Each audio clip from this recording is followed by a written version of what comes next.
आज ही को यीशु मसीह के नाम में जय मसीह की। मैं सारा जॉन आज्ञा से और आज ही का यहाँ के नाम में बेतौर हालेलुया और जय मसीह की करना चाहती हूँ। और मैं आज महान परमेश्वर का धन्यवाद करना चाहती हूँ जो मैं हमें अपने जार की छान के जया किया है और जिंदगी पर खा है। और मैं अनुभव अंकल और शर्मा आंटी का धन्यवाद करना चाहती हूँ जो मैं मुझे अपने लाइफ पे पाने का मौका दिया। और आइए हम जब वो महान यहोवा की आराधना चलने से पहले की छोटी सी प्रार्थना चलेंगे। आइए हम जब महान परमेश्वर की प्रार्थना चलते हैं, फिर की आराधना होती और के वचन में चलेंगे। धन्यवाद यहोवा जो आपने हमें विचार के साथ की जय किया है और जिंदगी पर खर और मैं अनुपम अंकल और शर्मा आंटी का धन्यवाद करना चाहती हूँ जो मैं मुझे अपने लाइफ पे पाने का मौका दिया। उन्हें खूब आशीर्वाद कीजिएगा और आप में जो प्रचार बोलती हूँ उसे लोगों को ये पता चले कि आप में अपने हर एक दाग को एक जगह में ऐसे भेजा था ताकि वो आके न्याय के दिन से पहले ही लोगों को आपके लिए तैयार कर ले। और आप में जो प्रचार करती हूँ उसे जब लोग सुने और समझे और जो लोग इस लाइफ पे को देख रहे हैं वो लोग जब इस प्रचार को सुने तो इस प्रचार को सुनकर समझे और आके न्याय के दिन आके आने के दिन के लिए तैयार हो जाए। और इस प्रार्थना को मैं आके और होते हुए मैं आधार करता यीशु मसीह के नाम से मांगती हूँ, आमीन। यीशु का नाम है सारी जमीन पर जिससे हम पाते उद्धार। यीशु का नाम है सारी जमीन पर जिससे हम पाते उद्धार। वो दुनिया में आया लहू बहाया जितिया जहान कर दिया। वो दुनिया में आया लहू बहाया जितिया जहान कर दिया। हमको बचाने मुक्ति दिलाने यीशु सलीम पर हुआ। हमको बचाने मुक्ति दिलाने यीशु सलीम पर हुआ। यीशु का नाम है सारी जमीन पर जिससे हम पाते उद्धार।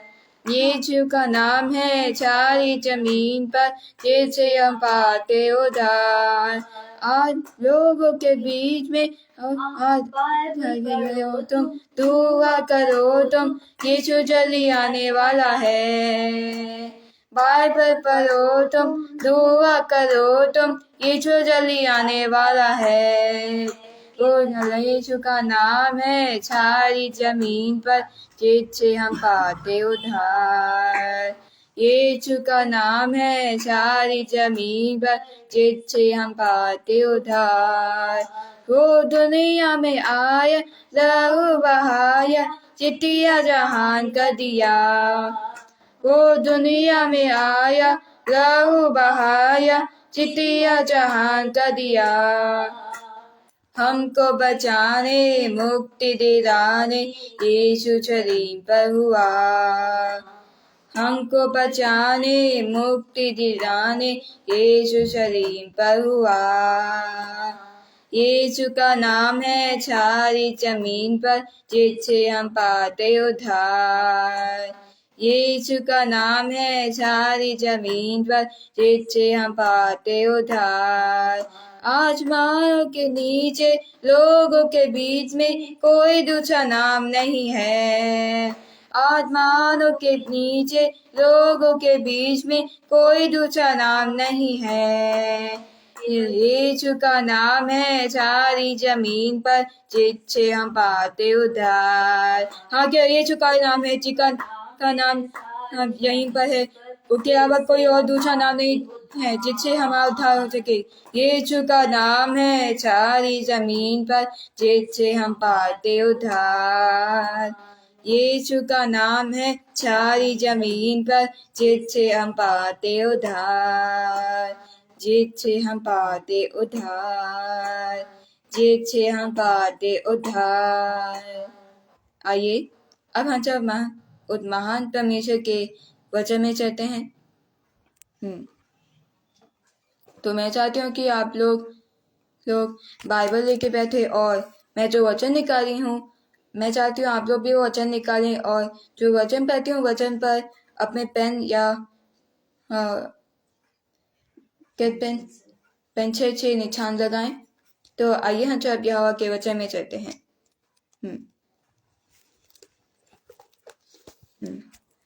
मत्ती अध्याय की 21 आयत, उसका 21 अध्याय की 33 आयत, दुष्ट किसानों का वृत्तांत। मैं चाहती हूँ कि आप भी इस आयत पर निशान लगाएं और मैं जैसे पढ़ती हूँ उन सारे वचनों पर निशान लगाएं। एक और दृष्टांत सुनो। एक गृहस्वामी था जिसने दाग की बारी लगाई, उसके चारों ओर बड़ा बांधा, उसमें यश का कुल खोदा और गुम्बद बनाया और किसानों को उसका ठेका देकर परदेश चला गया। जब फल का समय निकट आया तो उसने अपने दासों को उसका फल लेने के लिए किसानों के पास भेजा, पर किसानों ने उसके दासों को पकड़ के किसी को पीटा और किसी को मार डाला और किसी पर पथराव किया। फिर उसने पहलों से अधिक और दासों से को भेजा और उन्होंने उनसे भी वैसा ही किया। अंत में उसने अपने पुत्र को उनके पास यह सोचकर भेजा कि वे मेरे पुत्र का आदर करेंगे, परंतु किसानों ने पुत्र को देखकर आपस में कहा, यह तो वारिस है, आओ इसे मार डालें और इसकी विराज ले। अंत उन्होंने उसे पकड़ा और दाग की बारी से बाहर निकालकर मार डाला। इसलिए जब दाग की बारी का स्वामी आएगा तो उन किसानों के साथ क्या करेगा? उन्होंने उससे कहा, वह उन बुरे लोगों को बुरी रीति से नष्ट करेगा और दाग की बारी का ठेका दूसरे किसानों को देगा, जो समय पर उसे फल दिया करेंगे। यीशु ने उनसे कहा, क्या तुमने कभी पवित्र शास्त्र में यह नहीं पढ़ा? जिस पत्थर को राजमिस्त्रियों ने निकम्मा ठहराया था, वही कोने के सिरे का पत्थर हो गया। यह प्रभु की ओर से हुआ और हमारी दृष्टि में अद्भुत है। इसलिए मैं तुमसे कहता हूँ कि परमेश्वर का राज्य तुमसे ले लिया जाएगा और ऐसी जाति को जो उसका फल लाए दिया जाएगा। जो इस पत्थर पर गिरेगा वह चकनाचूर हो जाएगा और जिस पर वह गिरेगा उसको पीस डालेगा। प्रधान याजक और फरीसी उसके दृष्टांतों को सुनकर समझ गए कि वह उनके विषय में कहता है और उन्होंने उसे पकड़ना चाहा, परंतु लोगों से डर गए क्योंकि वे उसे भ्रष्टदक्ता मानते थे। तो मैं चाहता हूँ कि आप लोग एक वचन पर अपने पेन या पेंसिल से निशान लगाएं और मैं आप लोगों को एक वचन से ये समझाना चाहती हूँ कि जब वो किसान ने अपने बाकी सारे शेरों को और अपने दासों को वो खेत में भेजा था किसानों से फल लाने के लिए, तब किसानों ने उन्हें मार दिया था। वैसे ही आज इस दुनिया में, आज इस संसार में ऐसे कई लोग हैं उन दुष्ट किसानों की तरह जो परमेश्वर का फल नहीं आने देते हैं और बुरे काम करते हैं। वैसे ही परमेश्वर ने अनंत काल में अपने कई सारे पुत्रों को भेजा था तथा यीशु मसीह के आने से पहले परमेश्वर ने येहू को भेजा था, उसने एलिया को भेजा था, उसने शाऊल को भेजा था, मूसा को भेजा था, परमेश्वर ने सबको भेजा था, मगर लोगों ने उसके सारे पुत्रों को मार डाला था। परमेश्वर ने दाऊद तक को भेजा था, मगर लोगों ने उसे भी मार दिया था। तब परमेश्वर ने आखिर में अपनी महिमा और लोगों को पर दया के लिए यीशु मसीह को एक जगत में भेजा था। जैसे उस गृहस्वामी ने अपने पुत्र को खेत में भेजा ताकि किसान उसका आदर करें और उसे दाग की बारी दे दें। परमेश्वर ने भी उस किसान की तरह, उस गृहस्वामी की तरह यह सोचा था कि मेरा पुत्र जब धरती पर जाएगा तो लोग उसका आदर करेंगे और वह मसीहा बनेगा, मगर लोगों ने उसे पकड़ा और उसे भी मार डाला। वैसे ही परमेश्वर जब गृहस्वामी की तरह इस दुनिया में आएगा तब वो भी हमारा हाल बेहाल कर देगा। आपने सोचा है कि हम परमेश्वर के जिन लोगों का मजाक उड़ाते हैं, उनका तत्था करते हैं, उन्हें मार डालते हैं, परमेश्वर के साथियों का मजाक उड़ाते हैं, ठट्टा करते हैं, यहाँ तक कि उन्हें मार तक डालते हैं, उन्हें मारते हैं, पीटते हैं, तो परमेश्वर क्या ये चीज सहेगा? परमेश्वर जब अंत के दिन में आएगा तो फिर तब वो आपके साथ क्या करेगा? क्या आपने ये चीज सोचे है? परमेश्वर आपका विनाश कर देगा, क्योंकि यह गीत है कि तू जो कर रहा है यीशु सब जानता है, और यह याद रखना कि तेरा भी विनाश होगा। आज हम ये बात याद नहीं रखते हैं कि हमारा भी विनाश परमेश्वर के आने के बाद होगा। जब परमेश्वर इस धरती पर आएगा तब वो अपने सताने वालों और उनके विश्वासियों के सताने वालों पर दंड की आज्ञा देगा, और उन्हें भी उन किसानों की तरह नष्ट कर देगा। और जो लोग उनके लिए ये मेहनत करते हैं फल लाने के लिए, उनके राज्य के खोजी हैं, उन लोगों को अपने राज्य में प्रवेश करने का मौका देगा। वैसे क्या आज हम लोग वैसे हैं? क्या आज हम लोग यीशु मसीह के बात पर ध्यान देते हैं? क्योंकि जब परमेश्वर ने अपने कई सारे पुत्रों को इस दुनिया में भेजा था, यीशु मसीह को इस दुनिया में भेजा था, तब उतने सोचा था कि सब लोग उसका आदर करेंगे, मगर किसी ने उसका आदर नहीं किया, उन्हें मार दिया। हालेलुया। वैसे अभी परमेश्वर इसलिए चुप बैठा है क्योंकि वो जानता है कि ये लोग जो कर रहे हैं वो नहीं जानते हैं कि क्या कर रहे हैं। क्योंकि अभी हमारे पास वक्त है कि हमें क्या करना है, या तो क्षमा मांग लेनी है या तो अपनी बुराई में लगे रहना है। क्या हम सब ने कभी ये सोचा है कि परमेश्वर ने जब अपने सारे पुत्रों को दुनिया में भेजा था और लोगों में जब उन सबको मार दिया था, यीशु मसीह तक को क्रूस पर चढ़ा दिया था लोगों ने, तब परमेश्वर क्या चुप था? उस दिन जब यीशु मसीह को क्रूस पर चढ़ाया गया था तब अंधेरा हो गया था और घोर अंधकार फैला गया था। परमेश्वर ने बिजली करकाई थी और यहाँ तक कि वो इतना नाराज था कि वो यीशु मसीह के सताने वालों को भी नष्ट करना चाहता था। मगर यीशु मसीह ने अपने पिता से कहा था कि उन्हें क्षमा कर, क्योंकि वो नहीं जानते कि वो क्या कर रहे हैं। आज हम लोग क्या कर रहे हैं? क्या आज हम लोग इस बात पर ध्यान देते हैं कि जब परमेश्वर ने अपनी लौटे पुत्र को जगत में भेजा था, तब हम लोगों ने क्या किया? हम लोगों में मार दिया उसे, और आप भी हम वैसा कर रहे हैं। आज हम लोग इस बात पर ध्यान नहीं देते हैं कि हम लोग अच्छे हैं या बुरे। हम लोग ये मानते हैं कि हमने कोई बुरा कार्य नहीं किया है, हम सब तो स्वर्ग में ही जाएंगे। आज कल जो लोग ये परमेश्वर पर विश्वास नहीं करते हैं, उनमें से कुछ लोग ऐसे होते हैं जो ये मानते हैं कि स्वर्ग या नरक जैसी कोई चीज होती ही नहीं है, वो सब तो धरती पर ही होती है। मगर लोग ये नहीं जानते हैं कि स्वर्ग और नरक सचमुच हैं। बाइबल में पवित्र शास्त्र में जो भी बातें लिखी हैं वो सब कुछ सच हैं, और मैंने पवित्र शास्त्र यानी कि बाइबल से जो बातें आपसे पढ़कर आप लोगों को सुनाई है, मैं चाहती हूँ कि आप लोग उन्हें सुने और समझें और जाने। जब यीशु मसीह के आने से पहले परमेश्वर ने अपने कई सारे पुत्रों को इस धरती पर भेजा था ताकि ये लोग अपने में मन फिराएं और परमेश्वर से अपने पापों की क्षमा मांगे। उसने दाऊद को भेजा था, उसने याकूब को भेजा था, उसने एलिया को भेजा था, उसने मूसा को भेजा था, उसने अपने कई सारे पुत्रों को भेजा था, मगर लोगों ने उनके सारे पुत्रों को मार दिया था, उनकी बात नहीं सुनी थी। इसलिए परमेश्वर ने अंत के दिनों में प्रकाशित वाक्य में ये लिखा हुआ है कि वो पानी के छोटों को और पूरे पानी को लहू में बदल देगा, क्योंकि लोगों ने उसके विश्वासियों और सारे भविष्यद्वक्ताओं का लहू बहाया था, और परमेश्वर ने लहू पिलाने के और वो लोग लहू पीने के ही लायक हैं। जब परमेश्वर के अंत के दिन शुरू हो जाएंगे तो फिर उन अंत के दिनों में परमेश्वर पूरे पानी को वो लाल खून में बदल देगा, मरे हुए इंसान के खून में बदल देगा, क्योंकि हम लोग इसी चीज के आए हैं, क्योंकि हम लोगों ने परमेश्वर के विश्वासियों का खून बहाया है, परमेश्वर के भविष्यद्वक्ताओं का खून बहाया है, परमेश्वर के लोगों का खून बहाया है।